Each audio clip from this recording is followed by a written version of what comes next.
فضیلۃ الشیخ صالح الفوزان حفظہ اللہ سے سوال ہوا کہ صحیح بخاری میں جو حدیث ہے کہ انما الامام جنہ یقاتل من ورائہ ویتقی بہ، کہ جو امام ہے، حکمران ہے، وہ ایک ڈھال ہوتا ہے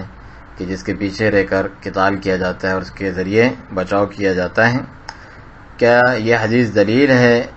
اس شخص کے قول کی جو اس بات کا قائل ہے کہ جہاد کا جو علم ہے، اس کا جو پرچم بلند کرنا، وہ امام کی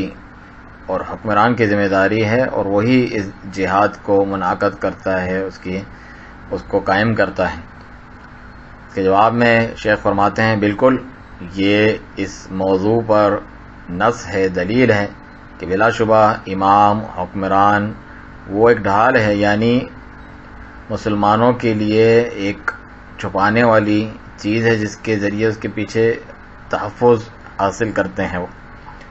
جس کے ذریعے سے وہ تحفظ حاصل کرتے ہیں اپنے دشمنوں کے خلاف، اور اس کے پیچھے رہ کر اس کی قیادت میں قتال کرتے ہیں، یعنی اس جنہ یعنی اس ڈھال کے پیچھے رہ کر۔ تو اس میں کوئی شک نہیں کہ مسلمانوں کی جو قیادت ہے، مسلمانوں کے جو امام حکمران ہیں، یہ ایک بہت بڑی نعمت ہے مسلمانوں کے اوپر کہ جس کے ساتھ مل کر قتال کیا جاتا ہے، وہ ان کی قیادت کرتے ہیں، ان کا انتظام سنبھالتے ہیں، یعنی تدبیر اور انتظام کرتے ہیں، اس معاملے کو چلاتے ہیں اور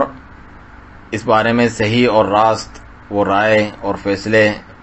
جو ہے اپناتے ہیں اور ان کے لیے جو مناسب سمجھتے ہیں اسے اختیار کرتے ہیں۔